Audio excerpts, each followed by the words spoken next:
In the beginning, before the rivers carved their paths through the golden deserts, before man learned to speak the language of the gods, there rose from the sands a civilization that would defy the ages, a realm forged by sun, stone, and spirit, the Empire of Egypt. Beneath the endless gaze of Ra, the sun god, the Nile became the lifeline of creation, a ribbon of life that breathed fertility into an otherwise barren land. From this river's eternal rhythm came unity, power, and divinity, the foundation of a kingdom that would stand unshaken for thousands of years. It began with simple farmers, men who learned to tame the floods, to shape the mud into walls, and to worship the gods that governed the floods and the harvests.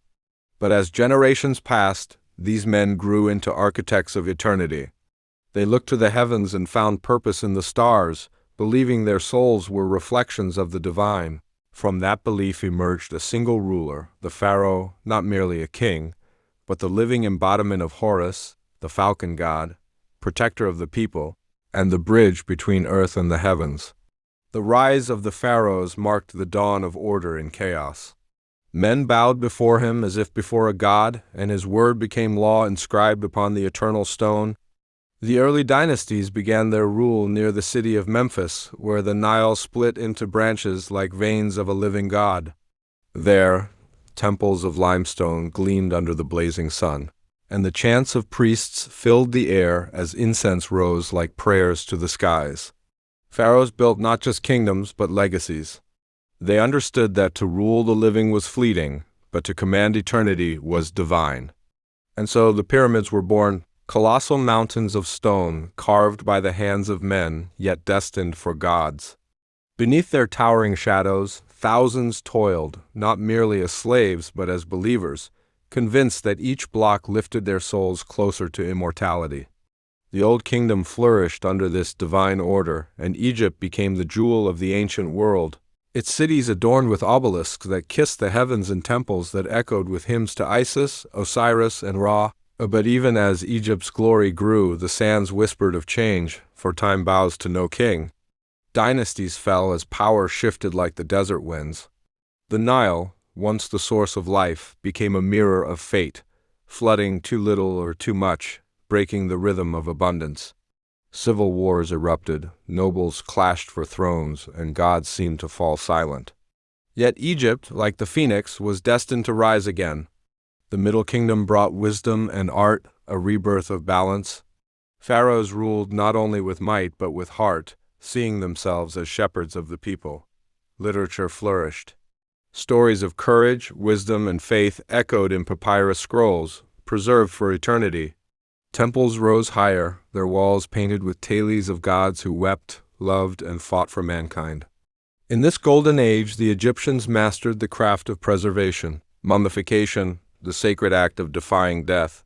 They believed that life was but one chapter in an eternal cycle, and the soul's journey continued beyond the veil of mortality. To them, death was not an end but a transformation, and the tombs they built were not graves but gateways to the stars. Then came the New Kingdom, an age of empire, conquest, and grandeur. Egypt's might spread across the sands into Nubia and the Levant. Pharaohs like Thutmose and Ramses carved their names into eternity with swords and stone. Ramses II, the great, raised temples that dwarfed even the mountains, his image carved upon colossal statues that watched over the land as if he himself were a god reborn. Under his rule, Egypt became a beacon of art, science, and architecture. The temples of Karnak and Abu Simbel stood as testaments to human devotion and divine ambition. But even in this age of triumph, shadows crept into the hearts of men. Power bred pride, and pride invited downfall. As priests grew richer and pharaohs older, corruption spread like a plague through the golden halls. The gods themselves seemed to turn their gaze away as enemies gathered beyond the borders, the Hittites, the Assyrians, and the Persians. The once mighty empire trembled beneath the weight of its own greatness. Yet even in decline, Egypt refused to die. The Greeks came, and Alexander the Great stood in awe before the pyramids, calling them eternal monuments to human divinity. Under Ptolemy, Egypt became a bridge between worlds, Greek knowledge and Egyptian faith intertwining like the serpent and the sun. Alexandria rose, its library becoming the heart of wisdom, a place where scrolls contained the dreams of the world. But knowledge, too, is fragile. Flames consumed the library, and with it centuries of thought vanished into smoke. And as the sands shifted once more, the Roman eagle cast its shadow over the Nile. Cleopatra, the last pharaoh, fought to preserve Egypt's soul, her beauty and brilliance like a dying flame in the desert wind. But destiny, cruel and inevitable, consumed her as it had all who came before. Rome took Egypt, yet Egypt's spirit remained untamed. The temples fell silent, the hieroglyphs forgotten, but the stones remembered. The pyramids stood against time, each grain of sand carrying whispers of gods, kings, and dreams that refused to fade. Even when centuries buried their stories, the wind still sang of the pharaohs, of men who became gods, of women who ruled like storms, of a people who believed that life and death were one. And so, as time marched on and empires rose and fell, Egypt endured not as a nation, but as a memory, immortal, eternal, divine. Today, when we gaze upon the pyramids, we do not merely see stones. We see a reflection of eternity itself, carved by hands that believed in forever.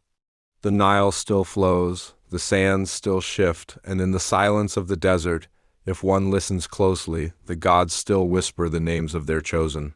For Egypt was not just a civilization, it was the heartbeat of history, the cradle of mystery, and the soul of mankind. The world may have changed, but the spirit of Egypt remains, timeless as the sun that once crowned its kings, endless as the sands that guard their dreams, and eternal as the stars under which their souls still shine.